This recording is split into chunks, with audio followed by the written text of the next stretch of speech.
Bismillahirrahmanirrahim. Assalamualaikum warahmatullahi wabarakatuh. Alhamdulillah, alhamdulillahi rabbil alamin.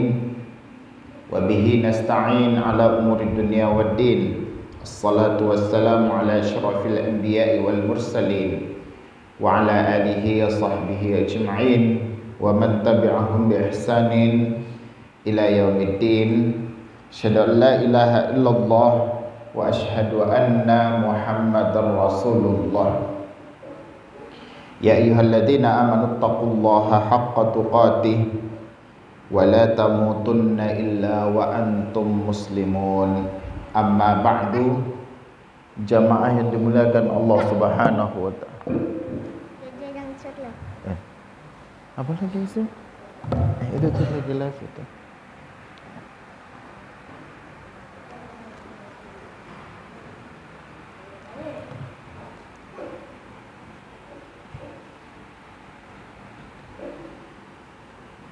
Alhamdulillah, jamaah sekalian dimuliakan Allah Subhanahu wa taala. Kembali kita dikumpulkan Allah Subhanahu wa taala dengan taufik dan hidayah darinya bisa pada sore hari ini setelah kita melaksanakan sholat maghrib secara berjamaah. Alhamdulillah, kita melanjutkan program rutin yang semoga dicatatkan oleh Allah Subhanahu wa taala sebagai sebuah program kebaikan yang diistiqomahkan oleh Allah Subhanahu wa taala, yaitu kajian Ahad Berkah pada malam Senin di setiap pekan di tempat ini di Masjid Az-Zur. Alhamdulillah. Dan pada malam yang berbahagia ini di tanggal 23 atau 24 Jumadil Awal, alhamdulillah saya dapat kesempatan kembali membersamai jamaah sekalian. Syukran jazakumullah khairan kepada pengurus masjid atas kesempatan ini kembali. Kita akan membahas salah satu tema yang sangat besar sebenarnya dan sekaligus menjadi perenungan bagi kita sekalian para pemuda. Kita kasih tema pemuda yang dirindukan surga. Pemuda yang dirindukan surga. Rasulullah sallallahu alaihi wasallam dalam sebuah hadis yang sangat masyhur, ya, hadis yang sangat terkenal tentang 7 golongan, Nabi sallallahu alaihi wasallam bersabda, haddatsana Abu Hurairah radhiyallahu anhu anin Nabi sallallahu alaihi wasallam qala sab'atun yuzilluhumullah fi dhillihi yawma la dhilla illa dhilluhu. Ada 7 golongan yang akan dinaungi Allah dalam naungannya pada hari la dhilla illa dhilluhu. Di hari tidak ada naungan pada hari itu kecuali naungan Allah Subhanahu wa taala. 7 yang dimaksud salah satunya adalah al-imamul adilu wa syabbun nasya' fi ibadatillah, ya. Jadi 1 atau 2 di antara 7 golongan yang disebutkan mendapatkan kemuliaan Allah tersebut adalah pemimpin yang adil serta pemuda yang tumbuh dalam ibadah kepada Allah Subhanahu wa ta'ala. Ya. Pemimpin yang adil dan pemuda yang tumbuh dalam ketaatan kepada Allah Subhanahu wa ta'ala. Hadis ini masyhur jamaah sekalian, diriwayatkan oleh Imam Bukhari dan Muslim. Jamaah yang dimuliakan Allah Subhanahu wa ta'ala, hadis ini memberikan kabar gaib kepada kita. Kenapa disebut kabar gaib? Adalah karena dia belum terjadi saat ini, tidak dilihat langsung saat ini, belum pernah ada yang merasakannya. Dia bagian dari keimanan kepada al-ghaib dan keimanan kepada yaumul akhir, ya, di mana ada satu titik fase dalam perjalanan kita dalam kehidupan dan kemudian setelah kematian dan dibangkitkan kembali, ada satu waktu di mana kita dikumpulkan oleh Allah Subhanahu wa ta'ala di satu tempat yang disebut padang mahsyar, di mana pada waktu itu tidak ada bangunan, tidak ada pohon-pohon yang biasa kita andalkan untuk bernaung dari segala sesuatu yang bisa mengganggu kita dari arah atas, ya, entah itu hujan atau panas terik.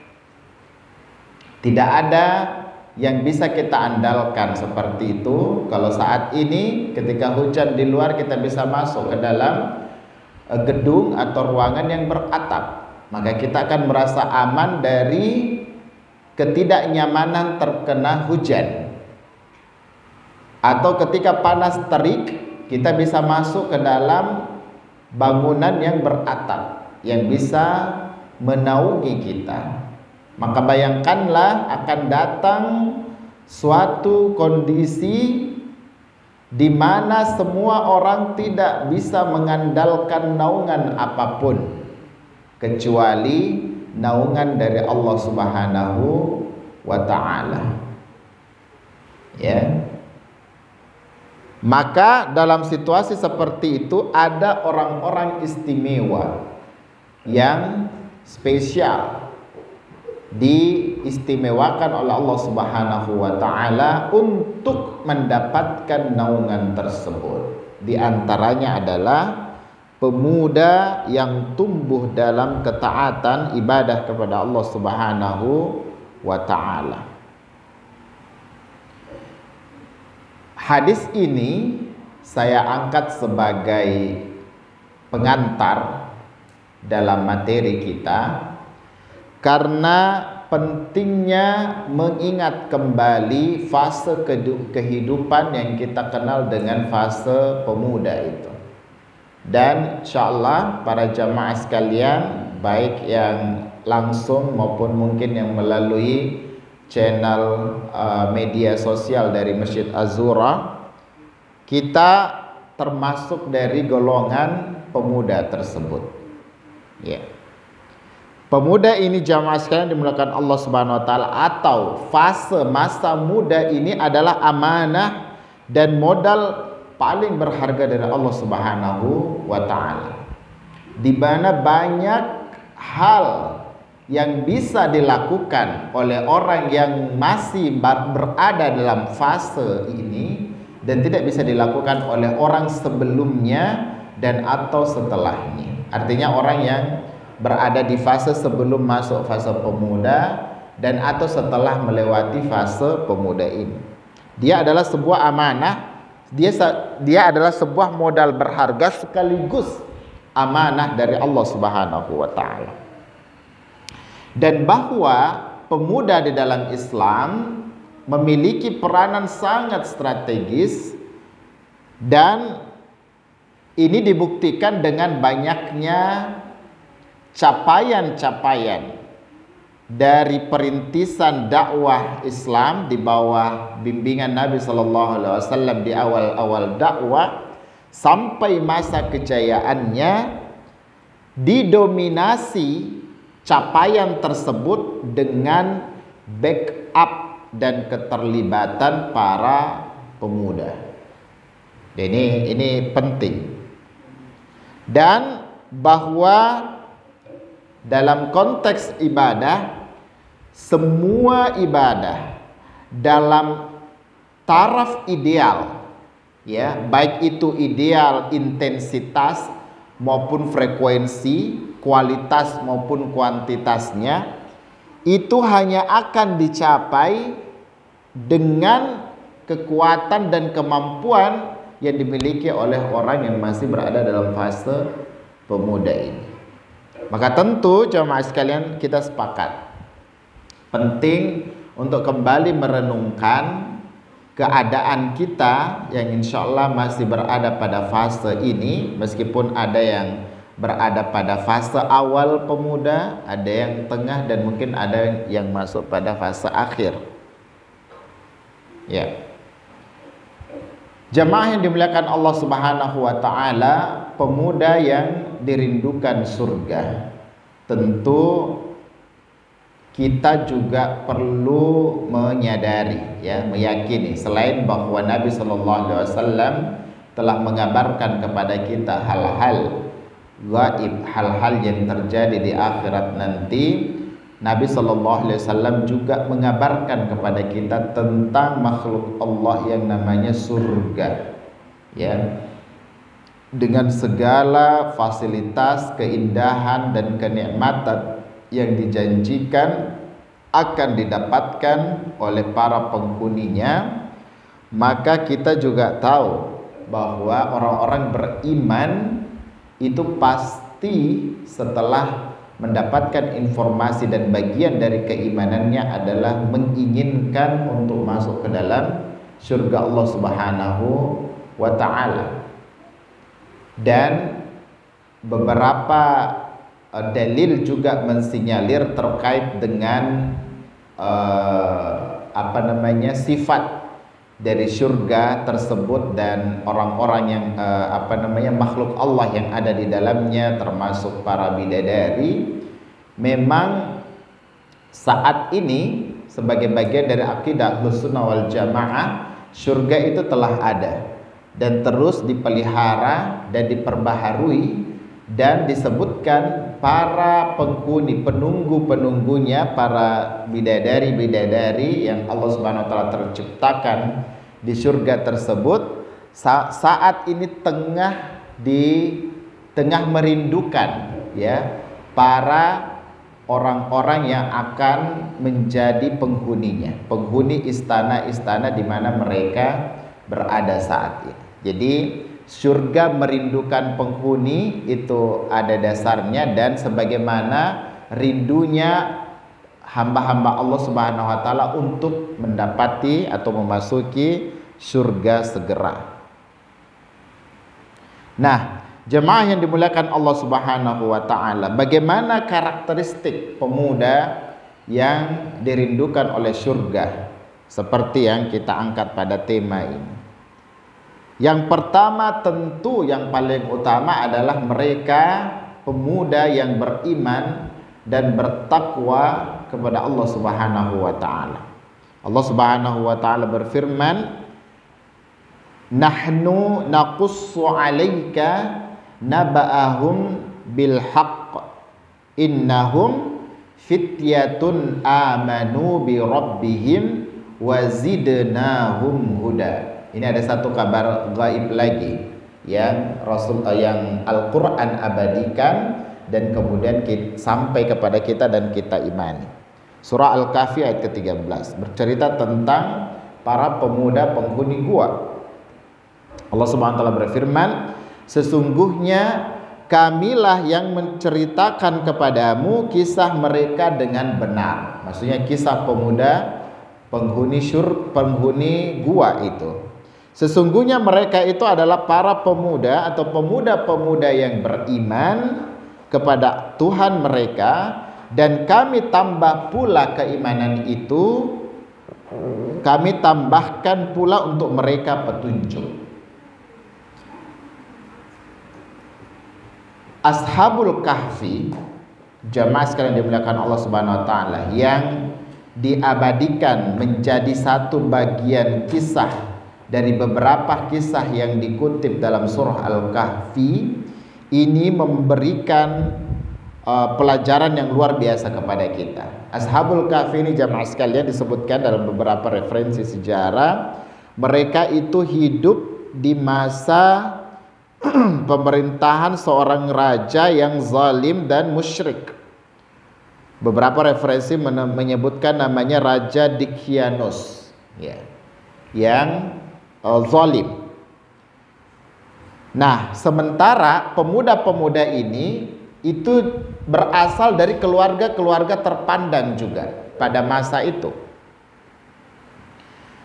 Dan hidayah memberikan Allah memberikan hidayah kepada mereka dan kemudian mereka beriman.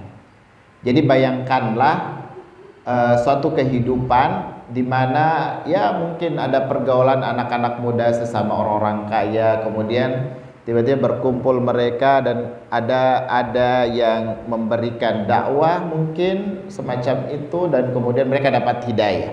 Intinya mereka dapat hidayah dengan izin Allah Subhanahu wa taala dan mereka menjadi hamba yang beriman. Jumlah mereka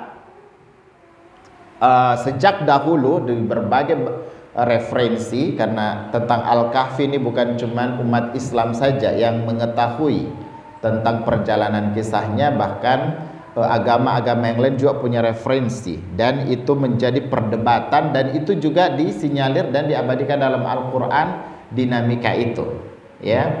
Ada yang menyebutkan mereka berlima, berenam dengan mereka bertiga, berempat dengan anjingnya. Ada yang bilang mereka 5 berenam dengan anjingnya, ya. Dan ada yang bilang 7 berdelapan dengan anjingnya, ya. Jadi kita tahu ada anjing juga bersama dengan mereka.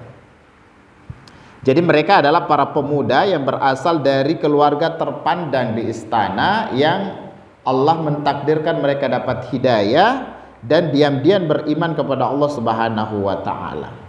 Setelah diketahui mereka dipaksa untuk menyembah berhala dan diancam akan dibunuh jika tidak melakukan itu.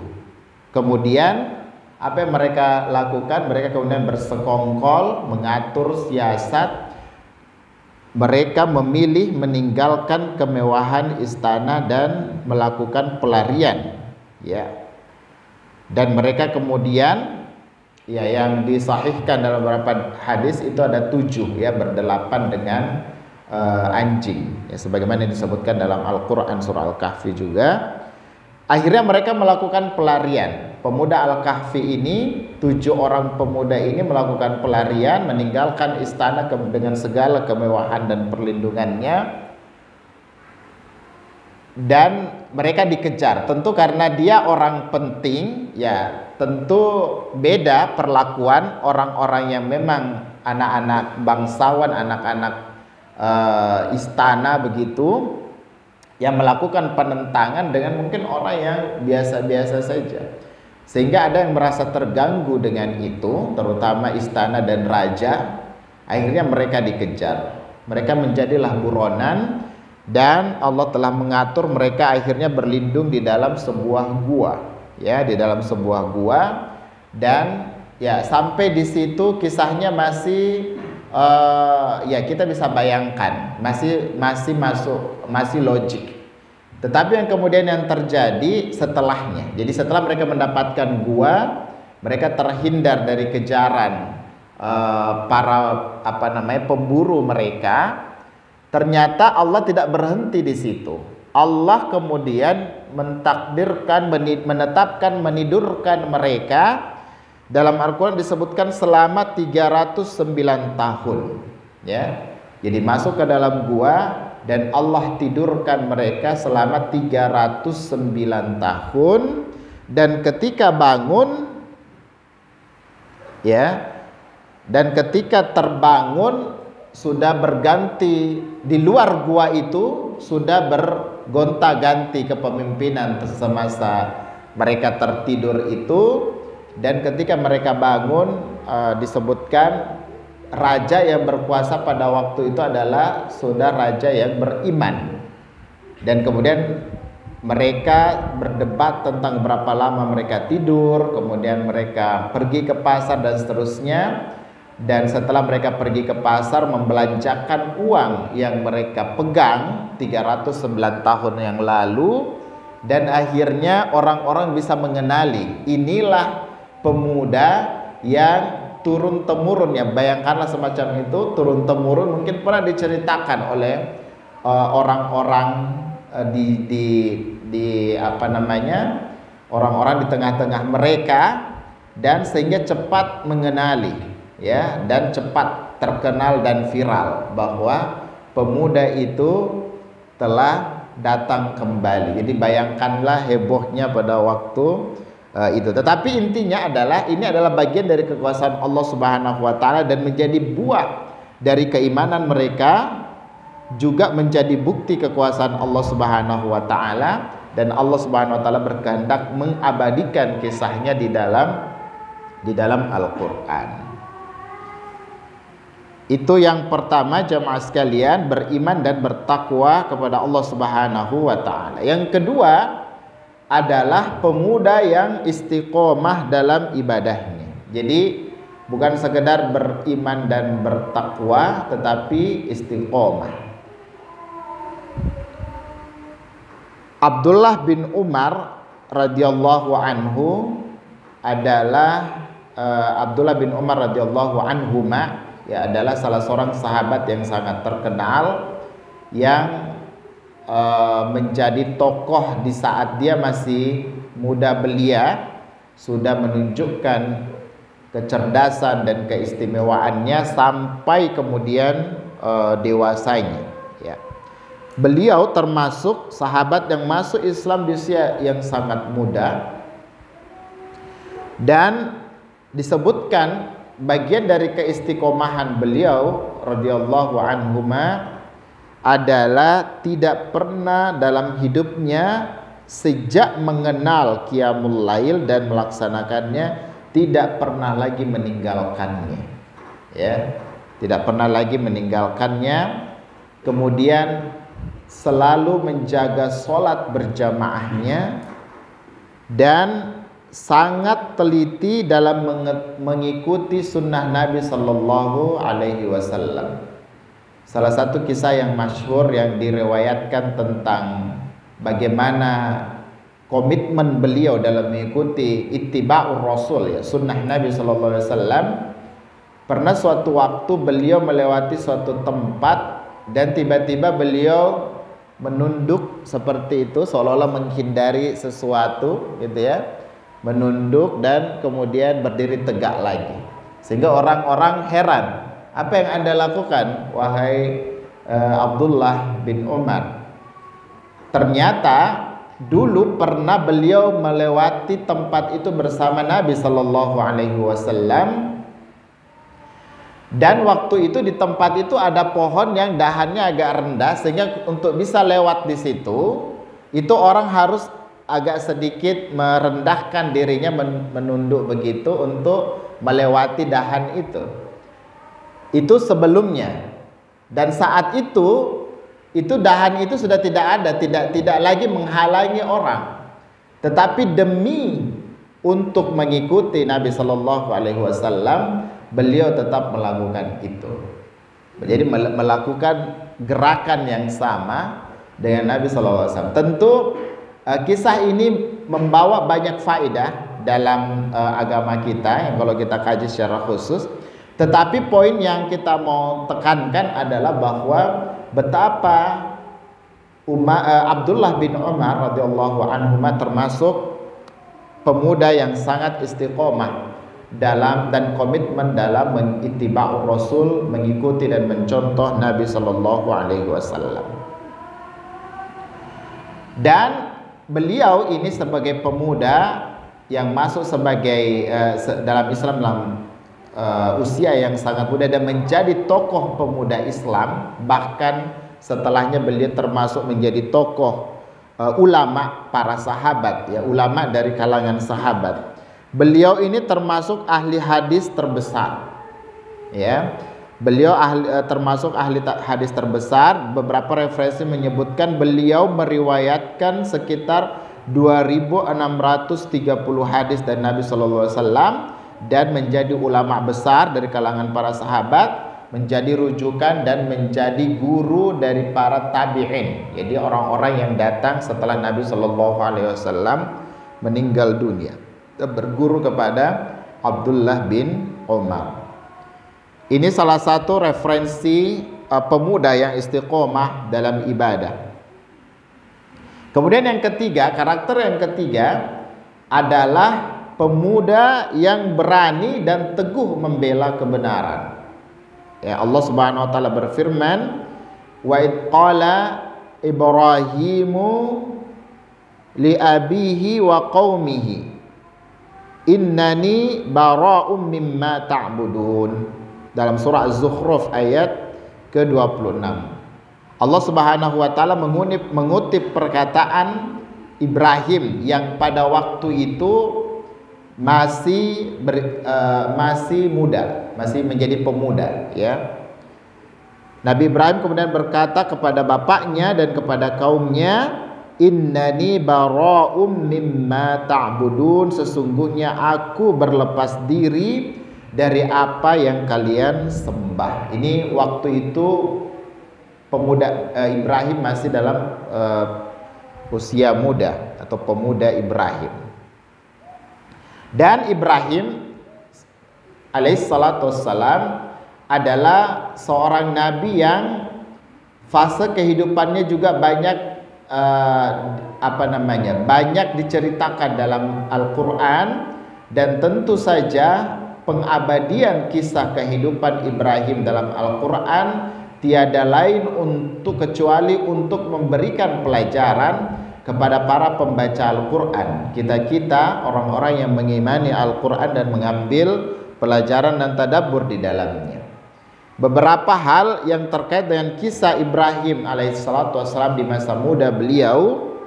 Yang pertama tentang pencarian kebenaran.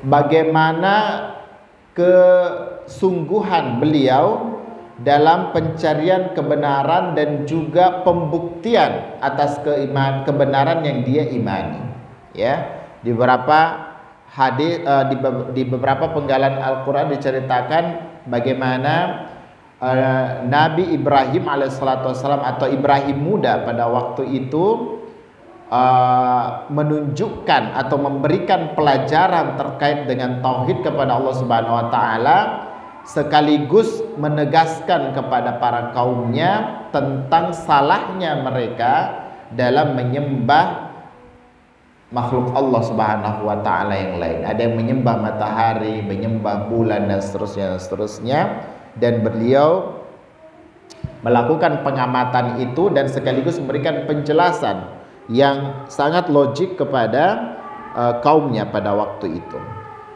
Dan beliau juga sejak awal, jadi bayangkan Ibrahim itu hidup atau lahir dari keluarga yang bukan keluarga biasa saja. Bapaknya adalah rujukan dan pembuat patung yang disembah oleh orang-orang di zamannya. Jadi tentu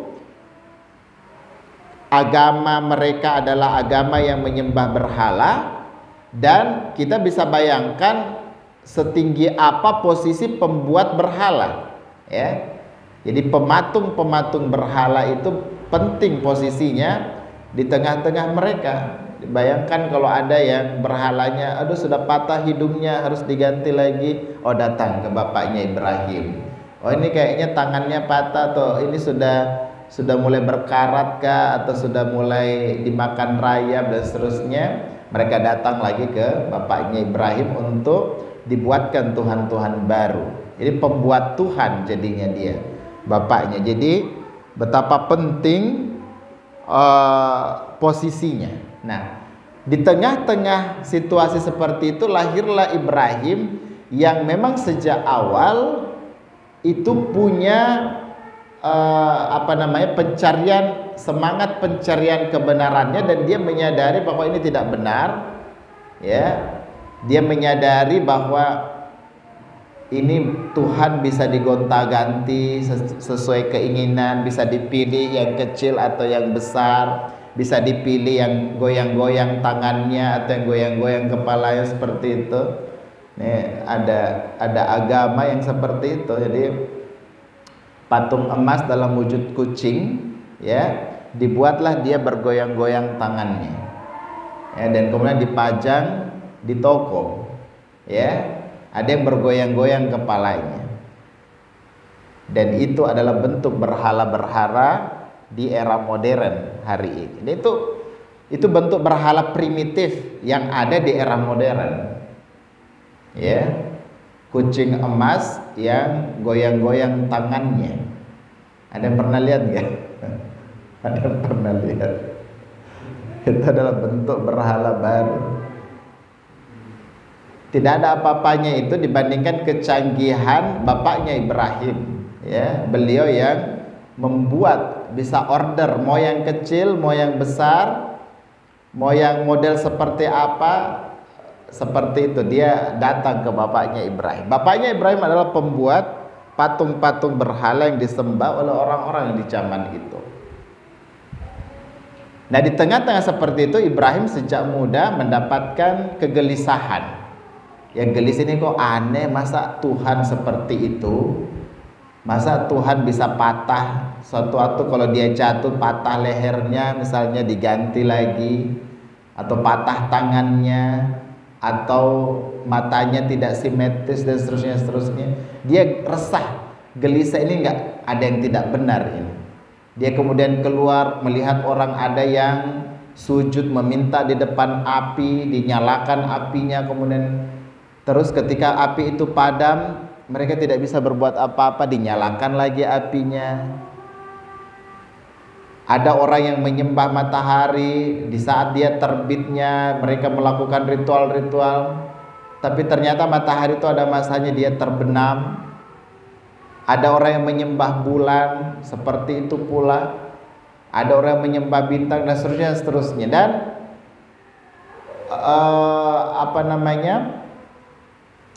fitrah dia tidak menerima itu. Jadi ada keresahan dan kegelisahan yang muncul pada dirinya, yang menyadari tentang tauhid Allah, keesaan Allah Subhanahu wa taala, dan menyadari bahwa apa yang berlaku di tengah-tengah masyarakatnya adalah sesuatu yang keliru. Maka kemudian dia menentang penyembahan berhala itu dengan konsekuensi pertama yang harus dia hadapi. Dia akan berkonfrontasi dengan bapaknya sendiri. Dan itu juga kisah yang luar biasa, diabadikan dalam Al-Quran. Justru bukan sekedar penentangan, dan jangan kita membayangkan ada seorang anak yang kemudian bergulat dan berkelahi dengan bapaknya, tidak. Tetapi justru kebesaran jiwa seorang anak dan akhlak yang mulia dari seorang anak yang bertauhid, bahkan disebut suatu waktu kemudian disebut sebagai bapak tauhid, ya, adalah Ibrahim alaihissalatu wassalam, dengan segala akhlak mulianya kepada bapaknya yang pembuat patung berhala yang disembah selain Allah Subhanahu wa taala. Jadi bayangkan situasi yang sangat luar biasa dan bergolak perasaan seorang pemuda Ibrahim pada waktu itu. Tapi dia tidak gentar dengan bimbingan Allah Subhanahu wa taala. Dia kemudian berkonfrontasi dengan ayahnya, dan kemudian berdialog dengan dialog yang bernas dengan ayahnya, sampai pada suatu titik dia kemudian menghancurkan semua berhala-berhala yang notabene dibikin oleh bapaknya dan disembah oleh orang rakyat jelata sampai penguasa di masyarakatnya pada waktu itu. Dia kemudian menghancurkan dan bahkan menghadapi hukuman paling berat, dihukum mati pada waktu itu. Tapi disitulah kembali Allah menunjukkan mukjizat untuk Nabi Ibrahim alaihissalam, di mana ujian pertama dengan hukuman dibakar hidup-hidup itu ternyata tidak mencelakai dan mencederai sedikit pun Nabi Ibrahim, dan dia diselamatkan oleh Allah Subhanahu wa taala dari hukuman dibakar itu. Kemudian Allah memberikan pertolongan tentu saja dengan tauhid Allah Subhanahu, dengan tauhidnya, dengan keyakinannya kepada keesaan Allah Subhanahu wa taala. Allah menjadikan api itu menjadi dingin, menyelamatkannya, dan sekaligus juga menjadikan beliau alaihissalatu wassalam teladan terhadap keberanian dalam membela tauhid. Ini kisahnya tentu tidak sesingkat yang kita kutip, tetapi seperti itulah kurang lebih contoh teladan bagaimana pemuda itu yang istiqomah dalam keyakinannya terhadap keesaan Allah Subhanahu wa taala. Contoh yang lain misalnya dalam kisah yang sangat dramatis terkait dengan sahabat yang mulia Mus'ab bin Umair. Ya, Mus'ab bin Umair ini adik-adik sekalian yang para santri adalah pemuda paling tampan dan paling kaya di kota Mekah. Sebelum dia dapat hidayah Islam, itu dia adalah pemuda paling tampan dan paling kaya di kota Mekah, dan orang tuanya adalah orang dari golongan bangsawan, orang terpandang dan orang kaya di kota Mekah, dan kesehariannya itu hidup dengan kemewahan. Bahkan salah satu bukti kehidupan yang sangat glamor dan mewah, orang tahu nih, orang-orang Mekah itu tahu suatu jalan itu baru saja dilewati oleh Mus'ab bin Umair dari bekas parfumnya. Jadi dia sudah tidak ada di situ, tapi orang bisa mendeteksi, oh barusan lewat Mus'ab di sini nih. Kenapa? Karena bau parfumnya itu tertinggal di setiap jalan yang dia lewati. Jadi bayangkan parfum apa dia pakai itu.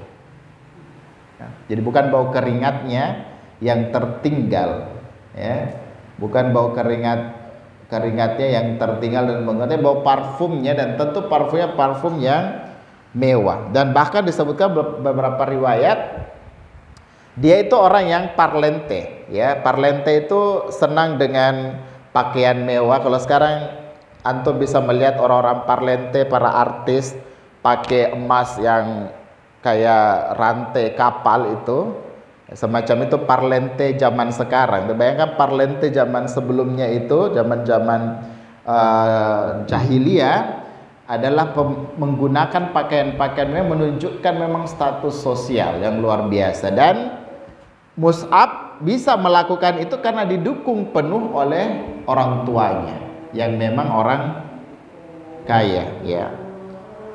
Namun dia masuk Islam diam-diam. Dia alhamdulillah dapat hidayah dari Allah Subhanahu wa taala, dia masuk Islam diam-diam, dan akhirnya setelah ketahuan dia kemudian dikurung oleh orang tuanya di kamarnya, tapi kemudian dia melarikan diri diam-diam, dan setelah ditangkap kembali dia diminta untuk meninggalkan, dia tidak mau. Akhirnya dia diusir dan diputuskan semua fasilitas yang dia miliki sebelumnya, sampai dia menjadi seketika dari orang yang paling kaya, pemuda paling kaya, menjadi orang yang tidak punya apa-apa, ya, menjadi orang yang tidak punya apa-apa. Namun Allah kemudian memuliakan beliau dengan menjadikan beliau sebagai duta Islam pertama. Beliaulah yang berhak mendapatkan amal jariah terbesar terhadap keislaman penduduk Madinah. Jadi bayangkan Madinah dengan segala representasi kekuatan dan kekuasaan Islam setelahnya, yang merintisnya adalah Mus'ab bin Umair. Subhanallah. Jadi beliaulah yang pertama diutus oleh Nabi Sallallahu Alaihi Wasallam berdakwah ke kota Madinah, sampai kemudian datang rombongan pertama yang bayat Nabi, kemudian datang rombongan kedua yang bayat Nabi, sampai kemudian Nabi putuskan untuk hijrah ke Madinah. Itu semua dipelopori atau dirintis oleh seorang pemuda yang namanya Mus'ab bin Umair. Dan Allah Subhanahu wa taala berhasil mengislamkan banyak orang-orang Madinah melalui tangan beliau, ya. Dan beliaulah yang mempersiapkan, mengatur hijrah Nabi ke Madinah, dan kemudian Allah takdirkan, Allah muliakan beliau dengan syahid. Jadi dengan subhanallah, dengan segala pencapaian dan kinerja dan bagaimana beliau berjibaku dalam dakwah di Madinah, ternyata beliau termasuk orang yang tidak menikmati, ya, tidak banyak menikmati kemenangan-kemenangan dan perkembangan dakwahnya. Kenapa? Karena Allah takdirkan beliau wafat dan menjadi syahid di perang Uhud. Ini kisah yang sangat luar biasa dan sangat dramatis ketika beliau meninggal, ya. Bagaimana beliau betul, karena waktu itu beliau bertugas menjadi pemegang panji-panji. Jadi dalam peperangan di zaman dulu itu yang paling utama tentang membuktikan kemenangan atau kekalahan itu adalah panji-panji atau bendera. Ya, jadi kalau bendera itu sudah jatuh berarti sudah kalah kita. Nah, si Mus'ab bin Umair radhiyallahu anhu ini yang diamanahkan untuk memegang panji itu, memegang bendera itu, dan beliau kemudian betul-betul memegang amanah itu sampai bahkan diceritakan dia pegang, dipegang dengan tangan kanan, dia ditebas, putus tangan kanannya, dia pindahkan ke tangan kiri, ditebas lagi, putus tangan kiri, kemudian dia jepit antara leher dan dadanya seperti ini. Jadi dijepit seperti ini supaya bendera itu tidak jatuh ke tanah, dan kemudian beliau ditebas lagi dan beliau syahid. Udah ada sahabat lain yang mengambil panji-panji itu untuk diselamatkan. Dan yang paling menyedihkan jamaah sekalian dan membuat Nabi SAW pun juga menangis adalah ketika ditemukan jenazahnya dan hendak dimakamkan, tidak ditemukan kain kafan yang bisa menutupi seluruh badannya.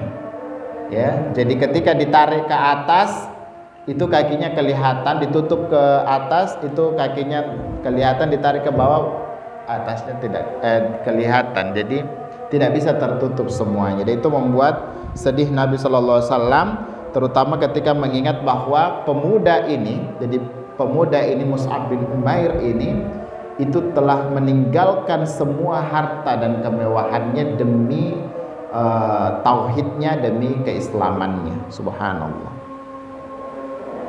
Kemudian yang terakhir, ini masih ada beberapa jemaah sekalian, adalah tentang karakter yang keempat adalah menjaga kesucian diri. Ya, menjaga kesucian diri. Allah Subhanahu wa taala berfirman, warawadathu allati huwa fi baitiha an nafsihi wa ghallaqatil abwaba wa qalat haytalak qala ma'adallah. Ini kisah tentang pemuda juga yang sangat luar biasa diabadikan dalam Al-Quran, yaitu Nabiullah Yusuf alaihissalatu wassalam. Ini kisahnya tentu panjang juga, jemaah sekalian dimulai Allah Subhanahu wa taala. Tetapi Yusuf adalah manifestasi terbesar tentang pemuda dengan segala godaannya, karena beliau adalah manusia paling tampan yang pernah diciptakan oleh Allah Subhanahu wa taala di muka bumi ini. Dengan segala godaannya, tapi berhasil menjaga kesucian dirinya, dan merekalah yang dirindukan oleh surga. Jamaah sekalian dimuliakan Allah Subhanahu wa taala, tentu tantangan kita hari ini adalah tantangan yang substansinya sama dengan pemuda-pemuda yang yang ada dalam sejarah Islam, ya. Namun demikian kita memiliki sedikit situasi yang mungkin lebih menantang pada konteks zaman kita, di mana hari ini kita digoda dengan teknologi dan juga media sosial. Betul memang kalau dahulu orang baru akan tergoda dan mungkin merusak hatinya ketika ketemu langsung dengan perempuan, hari ini tidak. Mungkin antum tetap ada di kamar, tetapi godaan itu masuk melalui handphone, melalui laptop, melalui apapun media-media itu bisa kemudian datang mengganggu dan menggoda kita. Dan kemudian pergaulan bebas dan juga terkait juga dengan pendek akal dari para pemuda hari ini menjadi tantangan, dan juga materialisme dan hedonisme itu akan menjadi tantangan kita. Jamaah yang dimuliakan Allah Subhanahu wa taala, tentu kapasitas pencapaian surga dan pemuda-pemuda yang dirindukan oleh surga itu ada pada masanya masing-masing. Dan hari ini kita tertantang juga untuk bisa menjadi pemuda-pemuda yang dimaksud dengan cara apa? Minimal 4 hal tadi, ya. Menjaga keimanan dan ketakwaan kita kepada Allah Subhanahu wa taala. Yang kedua adalah istiqomah dalam ibadah dan ketaatan. Kemudian komitmen terhadap kebenaran dan membela serta memperjuangkannya. Dan yang keempat adalah menjaga kesucian diri. Jika itu antum bisa istiqomah, bisa berupaya, maka insya Allah kita masuk dalam kafilah orang-orang pemuda-pemuda yang dirindukan surga insya Allah. Wallahu ta'ala alam. Subhanakallahumma bihamdik, asyhadu an la ilaha illa anta, astaghfiruka wa atubu ilaik. Assalamualaikum warahmatullahi wabarakatuh.